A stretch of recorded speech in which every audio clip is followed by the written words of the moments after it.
Hi everyone, it's Lexi and welcome back to another episode of The 20 Effect. I am so happy that you're here because I have a very special guest. This girl and I met through my cousin. We were bridesmaids together in her wedding back in September, and we've known of each other for quite some time now, probably like 5 or 6 years. Literally 5 or 6 years, yes. But didn't meet until July, and we actually met in Austin at my cousin's bachelorette and immediately just hit it off and kind of became friends. And yeah. I was up in Dallas this weekend and was like, you need to come on the podcast. And so please welcome KayDianna to the podcast. Woo! I'm happy to be here. Yeah, thank you so much for coming on. Do you kind of want to just introduce yourself a little bit, where you're from, growing up, what you're doing now, all the things? Whole bio. I love it. Okay. Well, first of all, hey, y'all. I'm KayDianna. I go by Katie sometimes. It doesn't really matter. And I'm originally from Houston, Texas. I was actually born in Indiana. Fun fact. Really? Yes. Wait, I did not know that. A born Hoosier. But we don't talk about that. We left really fast after that. But I moved down when I was about 6, 7 years old. Okay. So true Texan. Yeah. And my family's still over there. Went over here to Fort Worth area. I went to Texas Christian University. And I majored in news and media over there, broadcasting, anything with film. That's what I was doing. Yeah. Journalism girly over here. Let's go. And over Same. there. Yeah. That's true, why we clicked, everyone. Yes. And that's also where I found my husband. I love my life. I love him so much, Eric. And from there, we moved to Frisco because I followed my path and my passion to the world of cowboys and just a little bit on my dance journey. I've been a dancer since I was 2. I think every dancer says that. Every dancer has been a dancer. I started when I was 2. And I'm like, no, I really started when I was probably 7 or 8. That's when I started competitively. Yeah. And then danced ever since. I'm a big performer. Like, okay. I'll say, yes, I was a dancer, but my love and my passion was always performance. It was never about technique, pointing my toes, any of that. That's fair. That's fair. But I just say that God always kind of made this path for me ever since I was in 3rd grade that led me to DCC. Yeah. And it was crazy, just like all the signs and wonders that he puts in your path, and you don't know about them until you look back and you're like, whoa, I didn't even realize what you were doing. Yeah. So I followed that path all the way to DCC after college. Mm-hmm. I stayed there for 4 years, and this is my first year as a retiree. Yeah. So it's a different life now. I know. But yeah, and now I just have my own coaching business. I coach girlies from junior high all the way up to, I don't even know at this point. I think my oldest is like 28, 29. That's so cool. It's been such a fun journey getting to experience dance on the other side rather than just like physically like being in the dance atmosphere and stuff. So that's been super fun, and more fun things to come. I'm building up a mentorship program, and I'm really excited for that. So yeah, a lot been going on. Yeah, that's so cool. Did you ever kind of see, like, growing up, knowing that you always wanted to do DCC, and like, was that something that you always like planned and really wanted for your life, or did it just kind of like unfold naturally? No, I was not one of those girls where I was like, I'm gonna be a Dallas Cowboys cheerleader. Yeah. No, I was surrounded by those girls for sure. Yeah, because you got to remember. I guess I'm glad I brought up Indiana. I came from country Indiana that we have no clue what the Dallas Cowboys like. I didn't up there. Yeah, and so coming down, my studio that I joined was filled with people that just grew up on the show and all of that. And the funny thing is, the first year that I actually joined that studio, the director's daughter was trying out to be a Dallas Cowboys cheerleader. Okay. And I was like, cool. And everybody else was freaking out. Yeah. I was like, cool. Have fun. Yeah. Good luck. Yeah. And she made the team. And I remember after her coming back from her first calendar shoot, she brought us all little like bracelets for us. Cute. And they had DCC on it. And when she came up to me and gave me mine, she looked me in the eye and just said, KayDianna, I know one day you're going to be a DCC. Oh my gosh. And, I mean, to me as a 3rd grader, I was like, Yeah, you're like, maybe. Yeah, okay. Cool. I guess, maybe, sure. Yeah. And this is coming from a girl who just started competitive dance. Yes, So I was like, yeah. I feel behind. I don't know what you're saying. So that was like the initial seed that God placed in my heart of like, Okay. no, this is gonna be something. Yeah. So, yeah. That's so cool. Wait, I love that. And then just following it all the way Yeah.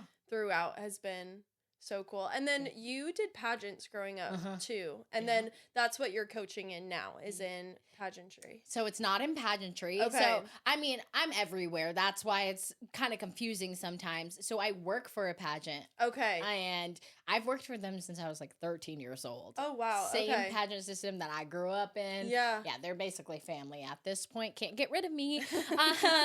And I'm coaching just dance now. So it's just dance, cheer, wherever you need me. Yeah. I'm there. I love it. I'm getting into life coaching a little bit. Okay, cool. Might be starting that certification, so pray for your sister. But yeah. Cool. What was kind of like the personal plan that you maybe had after, like, in your head thinking, okay, once you're done with DCC, what kind of plan did you have in your head of what you were going to do next?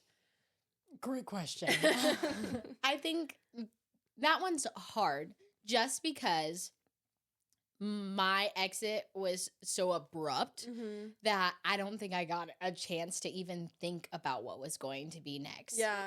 And if I'm going to be so transparent with you, I mean, with DCC, there's a team called All Stars, which is for retirees who can come back and dance. And like, I was like, okay, great. I'm going to do these XYZ many years. I didn't know if I was going to do a fifth year or not. So I was still like teeter-tottering. Yeah. And I was like, and then I'll go into All Stars and I can still kind of balance. And then hopefully during All Stars, I'll figure out what I'm going to do from there. Yes, yeah. But that did not happen. And God was like, psych. Yeah. Reroute. Yes. I was like, cool, we're rerouting that. Yeah. I don't see where we're going. So like there wasn't really a plan that I had at all for myself. Yeah. Which is scary. For sure, yeah. What place do you think you were kind of in during that time, and how did you kind of move out of that? Like, what were ways that you just had to, like, just trust and kind of, when you're in it and going through it, not, like, digging yourself out, but, like, trying to figure it out? Yeah, I think, just to start off, I think that's kind of instilled in us at such a young age now of knowing your plan, knowing what you're going to do. Because everyone's always going to ask about it. All the time. Yeah. Like, it's basically what they say of, oh, you have a boyfriend, when are you going to get proposed to? Oh, now you're proposed, when's the wedding? Oh, now where's the baby? Like, there always has to be a next step. And I think that's just something that has stayed with a lot of people for a long time. Yeah. And even in high school, they're like, well, you got to know where you're going. I know. I don't what, know what where are I'm you going. studying? What are you gonna do? College, or what do you want to do after college? Yeah. Like, what are you gonna do? You're like, I don't know. I don't know. And so that started in me at such a young age where I felt as if I always needed a plan. Yeah. And so this specific time when I didn't have a plan, it almost felt like my life and my world was just like crumbling. And I was all right, God, I don't know what you're doing. And of course, your initial reaction, at least for me, just being a person of faith growing up in it, okay, I gotta trust him, right? Yeah. And then I'm like, oh, okay, no, this actually sucks. Yeah. And like, I'm gonna tell you this right now, God, this sucks. Yeah. I don't like this. I don't like it. I don't like it at all. And it was a roller coaster. It was an emotional roller coaster where I didn't know what was going on. A lot of just like crying, praying, crying some more. And then I realized that I journaled a lot more now. And which is crazy because I journaled a lot throughout like high school, junior high. Yeah. It was just kind of my rite of passage of just like putting my thoughts down. And during DCC, that was the only time I didn't journal. Really? Yeah. Wow. I guess I had no thoughts. I don't I don't know what was going on. Yeah. I just really didn't journal much. And it was one of those moments where God was kind of bringing me back to him and saying that I was focusing on the wrong things. Yeah. And it took him taking away what I thought was everything to lead me to his everything. I love that. And it was not an easy journey, of course. No, it never is. It's still not. Never is. We're only 5-6 months out, honestly. And that's true. We still have our bad days, so don't get me wrong. But it was one of those moments where I also have a great support system around me. And God bless my husband. God bless my parents, because they have also been through this journey with me. And so they have been my backbone in reminding me that there is a plan, there is a purpose. And of course, there are those times where you say to yourself, like, I don't want to hear it. I don't want to hear that right now, because I just want to feel. Yeah. And of course, you have those times and you can say that your feelings are valid, but then you have those people that lead you back. Yeah. And I'm very lucky that I had those people to lead me back and remind me who I am and what my worth is actually in. And it never was DCC. Like, that wasn't my plan or purpose that God had for me while I was on the team. My plan and purpose was far bigger than that.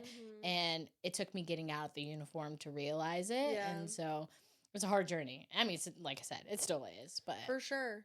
I think there's something so special about like finding that pivotal moment of when, as humans, like we just tend to put our identity or our everything into a sport, into a job, into whatever, into a person, even like whatever it may be. We have these like little idols that we make. And the Bible talks about a lot, just like not having certain idols in our lives. And I swear, like, when we do have those, God will find a pretty brutal way. Like, he's like, has so much grace and so much love. But, like, sometimes we need that rude awakening to, like... He's creative, for sure. Release that. 100%. And I think, thinking about just, like, the plans that I've had for my own personal life, and then those, like, come to a halt or, like, are... uprooted in a way that I'm like, whoa, that wasn't cool. Like, I didn't like that, like how that worked out. No. But then him, like, just getting you to a place of, okay, I don't have anything else to hold on to right now besides you. Literally. And so it's like in those moments, there's something so hard about them, but like so sweet. Oh, yeah. At the same time. And then being on the other side of it, kind of like stepping into what's next, finally realizing, okay, that thing was really cool. Don't get me wrong. But, like, it's actually not going to serve me throughout my entire life. No. You know? And there's so much more that's going to serve me. And there's a God out there that, like, loves me and, like, should be my whole world. You know? Yeah. It's the adoration of just everything, of how he's so meticulous with every single detail. For sure. And it's crazy because... kind of like you're saying, you're like, well, that was not cool. Yeah. I didn't like it. Yeah. I didn't like that one. God. And he's just looking at you. And the funny thing is, you use the word idols, and like we find our idols in the things that we're really passionate about most of the time. Yeah. And that was the first thing that my therapist said to me, actually. You idolize DCC. I was like, I didn't say that. Yeah. So I never said that. Yeah, I never said that out loud. No, you do. It's an idol for you. I was like, maybe. Yeah. And she gave me homework and just reading all about just Joseph and his journey and just like how he had his, like the dreams and he had gifts and he was so excited to share it. And I think that's us and our passions. Like, we're just so excited that we want to like divulge ourselves in it and like put it all out there until the ball keeps rolling. And then we forget who's put us in that place who keeps you in that place. Yep. And then we start to want to please the people in the program rather than the person over the whole thing. And that's how I was. I was just, I kept on going as DC. I was like, I'm gonna do it. I'm gonna do good things, and I'm gonna keep working hard, and I'm gonna do all the kids camps and la la la la. And then it got to a point where I was like, I was sad and mad and angry, and I was just like depressed all the time. And I was like, what's going on? Like, this is something that I love. Like, I love to perform, and yet I'm still coming home every single day sad and freaking out and anxiety and all this stuff, and I just don't understand. And it was because I turned my head and I made DCC this idol. That's not who I am. And I made this thing my identity. Yeah. And it, like I said, it wasn't until taking off that uniform, I said, I'm a completely different person. But the cool thing was, I didn't know who that person was yet. Yeah. Yeah. And I mean, it's scary, but it's For also sure. it's scary for sure. Yeah. Where you look in the mirror and you're like, oh, I don't know who I am. Yeah. I don't know. Who am I now without this thing? Without DCC attached to my name, what the heck am I? Yeah. And I think that was just the cool rude awakening that Jesus did of saying like, okay, really, I want you to tell me who you are, because I know you don't know. Yeah. I know, but you don't know. Yeah. And so it's been a journey of just like truly getting my Bible and writing affirmations and scriptures of who I am and figuring out who I want to be and who he wants me to be. So, yeah. Did you ever notice throughout your time, just like even just as a dancer or on DCC, that there were moments where maybe God was kind of showing you like, hey, you should stop putting your identity into this. Like, hey, I gave you this thing, but now you're using it for like not the way that I maybe intended you to like use it. Were there any moments throughout your journey? I know I can pinpoint some in like my own dance journey of moments where I started to take it and like use it for my self benefit. Were there any moments that kind of stood out to you that you were like, oh, is he trying to talk to me about this? Am I... Okay, before I answer, I do want to know your example of like times in your life that you've like saw it. Because that's so interesting. I mean, I've never thought of it in that way of just like kind of stepping back and seeing it as these were like the signs. So I wanted to know what signs were they. No, for me, I think honestly, when I was trying out for the dance team at Boise State, like, one, I didn't think I was good enough to make the team. And then two, when I made the team, like, I will just be straight up and honest, like, I barely made that team. By, like, the only reason I made it was by the pure grace of God. And so when I was on it, like, I would say my first year, I worked my butt off to, like, prove that I deserved a spot. Yeah. And that year specifically was, like, I was really proud of that, but I knew that I was on that team because of, like, God's grace and, like, the ability that he had given me. And so I feel like that year, like, I did give him the glory for that. Yeah. And then sophomore and junior year, especially, like, junior year just being COVID and, like, weird stuff, and we weren't dancing anymore, and all the things, just, like, drama galore, and the world was upside down, and all of that. But I think I started to put a lot of my identity into, like, dance. Yeah. And it wasn't until I, like, tried out for the team my senior year, and also at this point, like, I was just not a great teammate, wasn't a great person, was, like, just miserable. My teammates tell me that, like, I just lost my love and spark for dance. And they're like, we see it in every other aspect of your life, but then you come to practice and you're then just, it's like, not there. Miserable. Yeah. And then I was retrying out my senior year, and my coach, it was video audition because of COVID still. And I submitted my video. My coach literally emailed back and said, after watching, like, the judges wanted to cut me. Oh, wow. Yeah. You watched that? Yeah, so they watched my video audition, and they said that they didn't think I was in a place where I deserved to have, like, a spot back on the team.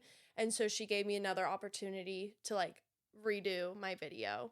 Oh. And I was a wreck for 24 hours because I feel like I had, like, if I didn't make the team again, I was going to lose everything. Yeah. And I remember, like, I turned solely to, like, God in that moment. And that was when I, like, stopped putting an idol in dance specifically. Yeah. And senior year was such a pivotal moment for me because I think I still idolized dance in a way, but I think I was better at, like, giving God the glory for it. And then obviously, like, working hard, resubmitting my video. Like, my coach was proud of me, and then worked really hard all of senior year to, like, prove myself again. Yeah, like, freshman and senior year were, like, so similar in that way. And then just, like, trying my best to to give God the glory throughout of that. But it was a rude awakening in the middle of my college experience. And Messy then also middles. had one after, like, I graduated, of like, who am I without dance now?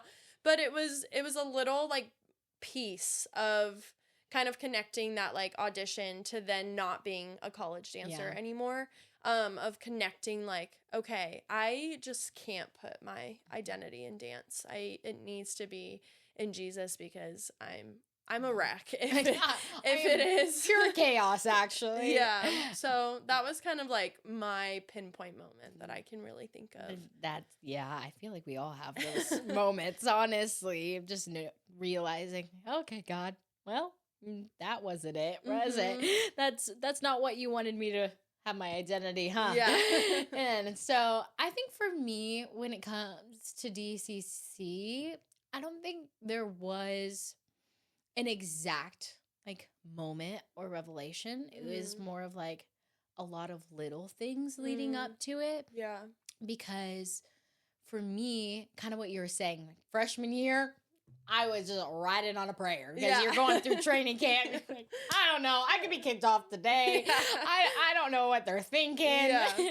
So honestly, just riding on a prayer for freshman year, rookie year. And I was literally eat, breathe, dance, pray. Like that was my life. Yeah. And I was praying so much. Like, I put... in that situation, that's all you can do is like put your faith in God, because for sure, what else are you gonna do? Yeah. And so that was rookie year. And then second year, I think I started to accomplish a lot. And I think when we start to get a taste of success, that's when we kind of start losing your prayer motion again, and thanking God for all the things, because to you, you're like, yeah, I'm working hard, so it's paying off. And you're like, no, there's someone behind scenes who's doing this for you. For sure. And so I think I wasn't totally bad where I wasn't praying at all. It was still every game I was reading every single game, all 4 years, I have a scripture book that I would read every single game. So like I always put him first. It was whether or not I was putting him as my identity in the center of it all. That was the difference. Yeah. And so I think it started to fade end of second, starting of third year. And that's when I started to realize more of I was rationalizing a lot. Yeah, I was rationalizing and trying to convince myself that this was a place that I still wanted to be at. Yeah. And it got to a point where a lot of my friends and my family were just telling me straight up, it's kind of the same thing with you, of just saying, you're not the same person anymore. You seem a little bit more mad, sad, angry, frustrated. Yeah. And it was getting to a point where even though good things were still happening to me, because I was getting leadership positions and going to these amazing appearances, and then you had Netflix come in, and you feel like you should be on top of the world. But honestly, I felt like I fell flat. And it was every single practice, I would just have to pray for joy and strength. And you would go in and you put a smile on your face and you're like, yeah, this is the best thing in the whole entire world. And then you also have to put into play them always saying, like, you got to be grateful because anyone's willing to take your spot. And you're like, you're right. Yeah. Never mind. I'm not depressed. It's fine. I should be more grateful to be here. I need to be grateful. I need to be grateful as tears are like streaming down. It's the amount of times that people literally, like, only my close friends will know on the team that they would like look over and I'd be in the corner like tears streaming. They're like, all right, she's having one of those days. Yeah. And so when I started rationalizing, I think that's when I started to realize that something's off. Something is off. And then I got to fourth year and it just got worse. The start of the year, I also went through a pretty bad ankle sprain and I had surgery. And I felt as if my life was over because I wasn't getting cool appearances. This was probably the year after. So we had 1 year with Netflix. It aired. And of course, you have all those cool appearances are coming up. That's when I had my surgery. So I wasn't on anything. And I was just sitting there watching everyone. And I was like, that should be me. What's going on? God, why are you doing this? Why am I not out there? Just all the questions that came into my mind.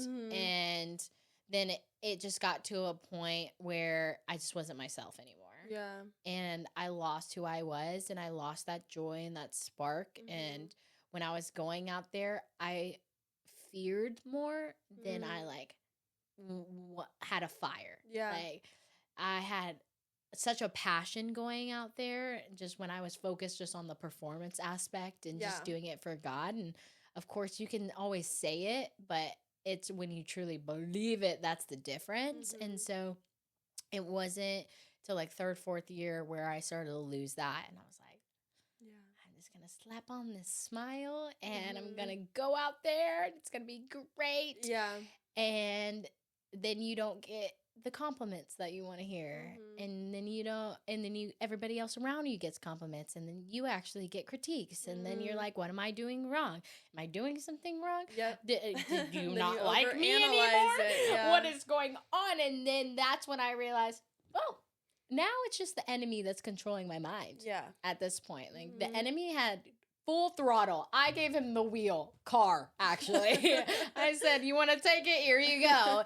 And he was just truly steering my whole path when it came to like third, fourth year, because I was so much in my head that that's when like mistakes started to come and I started second guessing everything. Yeah. And it was just so weird. I just never went through anything like that in my life as a dancer. And so all in all, just to say, going in the circle of, it was just those tiny little things leading up to like the climactic moment of, I'm not myself anymore. Yeah. This is not who God wants me to be. And I don't think this environment is going to help me any either. Yeah. And of course, I wasn't going to say that out loud. I was just going to stick through it and be like, you know what? Why not do a fifth year? It could only get better, right? And so that's why I'm so grateful. Like God physically had to take me out because I wouldn't have done it. Yeah. And he knew that environment wasn't for me anymore. Yeah. And so I think it was just a bunch of little things that got me to the moment of him showing me like, no. And to top it off, cherry on top, right after I left, which was like so hard because I didn't finish out the season. I early retired. So the Sunday, I early retired on Tuesday.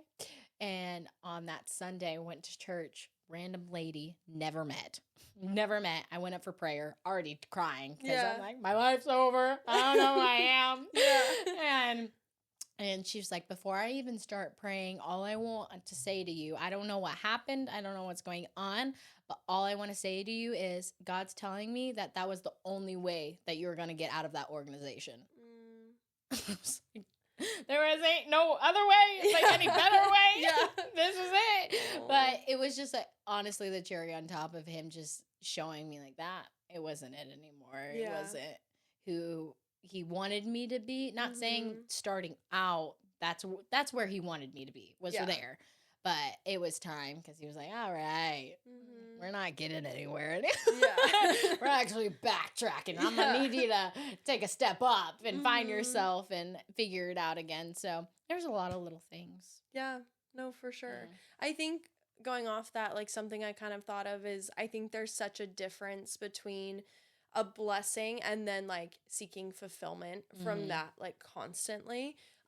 Rather seeking like fulfillment and then seeking fulfillment in like other people too can be just really, really detrimental. I think it's hard in the dance industry and the dance world to like not, I think that's part of our job as dancers is to like be told either you're doing it right or you're doing it wrong, or any sport in general, honestly. But I think specifically just like there's such a difference between a blessing and like receiving that blessing versus like needing fulfillment from something. Oh yeah. I think the best thing that I learned after I left, I started reading this book, Worthy. And it was talking about the difference of self-confidence and self-value slash self-worth. Yeah. And I never viewed it in such a way because, I mean, I saw confidence and worthy, honestly, the same thing. I was like, I'm confident. Yeah. But it was explaining it in a way of, if you have your foundation in self-confidence and you start building off of self-worth, knowing like characteristics that you know that you're good at, like your faith, things like that, any critique, bad feedback, anything like that, your foundation is immediately going to crack because your self-confidence is in things that you know that you're like actually good at. And it comes from like immediate feedback from people of like, oh, you actually did that aerial really good. Oh my gosh, you're going to do amazing things. Yeah. Like, that's where your self-confidence comes from, is like, oh, I know I'm good at this. Like, here's a microphone. You can go and speak. Okay, I know I'm good at this. I'll go out there. Yeah. That's where your self-confidence comes from, is like you've done it before and that's it. But your self-worth comes from, even in your failures, you still know you're worth something. Yeah. You still are confident that God's going to do something through it. Like, that's not going to stop you. Yeah. And so if you have that foundation of self-confidence, obviously everything's going to crack and crumble immediately when you get a failure or a bad report. Yeah. But if you have self-worth as your foundation and then you build self-confidence on that, it doesn't matter the negative feedback, whatever you're going through. Sure, your house is going to fall, but you can just rebuild because your foundation's still good because you know who you are and you know whose you are. Yeah. And so when I read that, it was like a whole new world for me because I was like, I have no self-worth, actually. I need to find some of that. And I realized I was living my life in self-confidence of what I was good at. And I think what you're saying is, every sport, or even if you're just good at school, you look for that good grade and you're like, ha, I'm still good enough because I got an A. Yeah. And then you get a C and you're like, oh, I suck. Like, you know what I mean? Yes. Yeah. And you can find that anywhere in life, but we have to learn that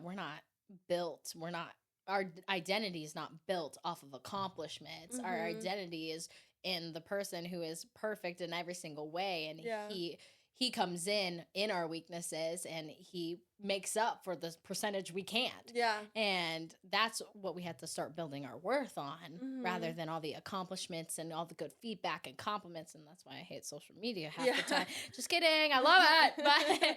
But I mean, they're good and bad, but I think that's why this generation coming up, and I don't know, because you're also working with this next generation, and I don't know if you've seen it too, is they're so afraid to try. Like, they're so nervous to just like embarrass themselves or like try something new because they're afraid of what people are going to say about them. And I already know that this generation is not built on self-worth for sure. We are 100% built on self-confidence because we like that and we like being viral and we like getting all these different things, but we can't just sit back and still love ourselves even if we're not getting all of that either. Yeah. So, I don't know. Yeah. No, I think that's so fair. I think I definitely see it even when I was like teaching studio back in Arizona, just like seeing these young kids be like needing constant validation for things. And I think that's just something that we can't build our life off of that because it's never going to be fully fulfilling. And I think even just things that we go for in our lives, like we have these big dreams and these big goals, and then we finally reach them and we're like, okay, cool, what's next? Like, and I think that's okay to an extent to be striving for something and working hard for something, but I think also it's okay to realize at the same time that like this goal that I have now accomplished and reached didn't actually fulfill me in the way that I maybe thought it was going to. Yeah. And that is like a hard thing to realize, of being in the moment and being like, oh, actually, like that was really cool, but for like 5 seconds. Yeah. I hear coaches talk about like winning a national championship and it's like really fun and cool for like 8 seconds. And then after they're like, okay, so what are we doing next year? What's the plan? Like pure panic. How are we going to win again next year? And I think that just goes for everything. Like once, like seeking fulfillment based off your accomplishments is like just not the way to go. No, yes. Yes, everything that you said. Yes, retweet. Or do they still say that? Re-X? I don't know. Re-X. I don't have a Twitter, so or an X, whatever. I barely use mine, so. But it's so true because immediately when you said that, like my mind kind of was blinking at me. It was saying, "This is you," because it was funny because my mom just had this conversation with me saying, "You don't really get excited for much." I was like, "What you talking about?" Yeah. Like, yeah, I do. And she's like, "No, you don't. Not for like the little things that are still cool, but the little blessings in your life, you don't really get excited for." And I was like, "What?" And then my husband said the same thing to me, and I was like, "Apparently, I'm not a very excited person."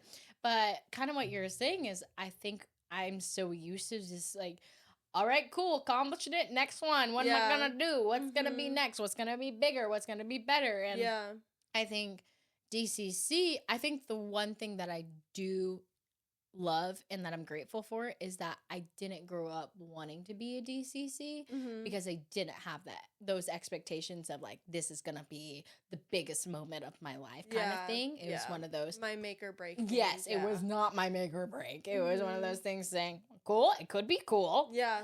And if I make it, cool. Yeah. But if I don't, what's next? Yeah. And, but being a part of it, you see how big it actually is and the foundation and the platform that it gives you and all of that. That's really awesome. And it is something to be excited about. But even right after I left, I said, what's going to be bigger than this? What am I going to do to amount to that? And if you do exactly what you said and not put all your hope into that one basket of just saying like, this is end all be all, you're going to be so much better off because you're going to realize that it's just a step in God's plan for you. It's just like a stepping stone into this greater purpose that he has, because as he says, your plan isn't finished until it's greater, better, bigger than you can ever imagine. And for me, I'm like, that was cool. I never imagined me there. Yeah. So if I'm still alive and breathing, you still have something really cool for me. Yeah.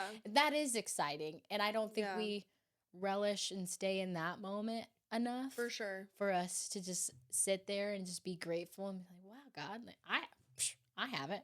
Yeah. I need to. And you're like, wow, thanks God for those 4 years, because people do pray and ask to be a part of that. Yeah. And so that's really good. Yeah. Yeah. I'm gonna do my homework now. I love that. There you go.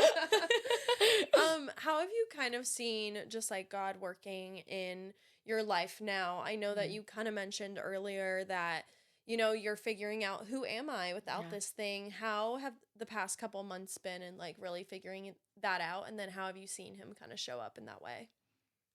It's been a time to be alive. It's been a time. I think with the whole Netflix aspect of this, when I left, I thought I could just start to heal. But that wasn't a possible thing because I left in end of March, early April. And the show wasn't coming out until later in June. Yeah. And so it's almost as if you have to relive it. And not only relive it, you get to relive it with the world. Yeah. And of course, it's a reality show, so you only get to see 10 seconds of what they show. Yeah. And I think for me, it was almost, I went into defense mode where I was like, I have to fight everybody. And I have to show them who I am. And I have to show them that I'm not this person that's portrayed. And just, I felt as if I didn't get a healing time immediately after. It was just a rush of emotion of, okay, how are we going to fight this? How are we going to do this? How am I going to show them that I'm not that person? And then it went into a release kind of season of just me. Literally, I was either angry or crying. Like, there was no in between. Yeah. And I mean, even to this day, I'm kind of like that, where I'm not where I want to be at, but I'm getting there. Yeah. And it's a cool journey. But but it's a hard journey. For sure. It's definitely a hard journey. And I wish I could sit here. I mean, I could lie, but wish I could sit here and say, yeah, I'm better off. Everything's great. I'm prosperous. God is great. I mean, he is great. Yeah. God is good all the time, and all the time he is good. Like, I wish I can sit here and say that, but it did not feel that way for these past 6-7 months. It did truly feel as if I was yelling out to God and there was an echo and there was no one else yelling at me. And I also just heard this one pastor speak, and he said, it's funny when you think about it, when you're taking a test in a classroom and you want to ask your teacher for help, they can't. And it really showed me that I'm in a testing season right now. Yeah. Where he's there and he's there to comfort me. And your teacher will always come over and just give you a smile and be like, you know, yeah. I gave you everything you need to know. Yeah. And that's what God does. It's like, you know what to do. Yeah. You know what to do. You just need to believe in yourself enough to do it and believe in me enough that I've given you the tools. Yeah. And did you study? That's also another one. Like, did you study enough? And like, for me, I was like, okay, where did I go wrong? Where did I go wrong? And that was truly just going far away from God. So I wasn't praying enough. I wasn't reading my Bible. I don't know the last time I read my Bible, when I was like in DCC actually. And I just remember finally opening up my Bible. Like I said, I was journaling a lot and just like finally figuring out that this is what God wanted me to do throughout this whole time, is just to find who I am through him. And I think it's been a very just a gracious journey. Yeah. And I am so blessed that I got to go through the torture. That's a weird thing to say, but I wouldn't be where I am right now without it. And I'm just so grateful that I'm in a place where I can say that I'm grateful for the messy middle and I'm grateful for the hell that I went through, because I just know that he's only making me stronger. Yeah. And he's preparing me for something. I have no freaking clue what it is, but I know it's got to be something big, because the enemy doesn't come after someone small. He always comes after someone that has a big plan and big purpose. And he always comes when it's about to happen. Yeah. And Lord have mercy, have I been attacked? It's been rude. But I just know that God's been there throughout it all, even though I haven't felt him the whole time. I know that he has been there the whole time. And so it's been a crazy journey, but I'm excited to see what's in store and what he has. I'm excited for you. I think even just like knowing you over these past couple months and just like watching your journey unfold, like knowing you as a person too, and just like also getting to know you better, like I'm excited for you. And I think just especially like people in their 20s, allowing them to like, I love that you said the messy middle, because I think a lot of the time that's where our 20s are, is like you're in this messy like middle kind of stage of life that you're just like really trying to figure it out. Trusting in his plan, sometimes putting your own, like laying your own plans down, and just really just like trusting and figuring it out. But what kind of advice, kind of to like start to wrap up, like what is the biggest piece of advice that you think you would give someone who's like in their 20s, maybe in that messy middle, maybe like their plans have just been uprooted in front of them and they're just like struggling to figure it out? I think the biggest thing is, first, it's okay. It's okay not to have it all together. And I'll be the first one to tell you that it is okay. And if you look to your left and look to your right, which you're not supposed to, we got to look ahead. And see everybody. I think the biggest piece of advice that I wish I would have listened to was, everyone is in a different chapter of their life, right? And I always heard that in my life. It was like, everyone's in a different chapter. And I said, great. Love it. But then I was talking to one of my girls, and I'll kind of came to me, like just a wave, was I was telling her, yes, everyone is in a different chapter of their life, but you could also be in a different book, like a whole nother book. Yeah. And it's going to look completely different. Like my chapter 6 is going to look completely different from your chapter 6. Yeah. And in the best way possible, if I'm over here struggling and you are over there killing it, and we're both in chapter 6, and if we think that we're in the same book, I'm gonna be devastated. I'm like, I should be where Lexi is right now. Like, why am I not succeeding the way that she's succeeding? Like, God, I don't understand. We're both people of faith. We're both trusting you. And here I am over here in the valley, and she's on the mountaintop. And we're both in chapter 6. Yeah. So I didn't really like the reference that much.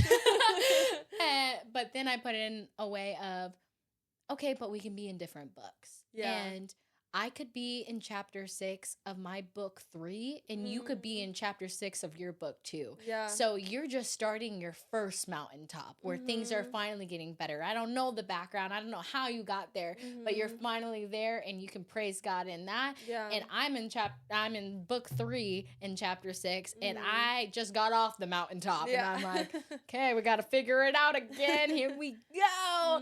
And so I think that's the best thing that I would have to say is it doesn't necessarily matter where the person to your right or left is. Everyone is in a different chapter, but everyone is also in a different book. And y'all's series is going to look completely different. So you have to trust the author and trust what he's writing and trust what he's doing, because at the end of your series, you're going to look back and be like, dang, I actually liked book 3, chapter 6. You're like, actually, I'm grateful for that. It's a pivotal moment right there. I think that's just like the way that I wish I viewed just anyone in their 20s, the way that I viewed just college and right after college, just everyone's life looks so different. So stop comparing it so much. We can't. Yeah. And I think that's the way, like, God has designed us and made us to be individually like ourselves, and who he created us to be, not a different version, not a behind us like filter version. He wants us to be our like real, raw, true selves. Yeah. So, And it's hard up in here. It's hard, but once you do it and once you surrender to him and just fully dive into like who he wants you to be, it's pretty awesome. It is pretty cool.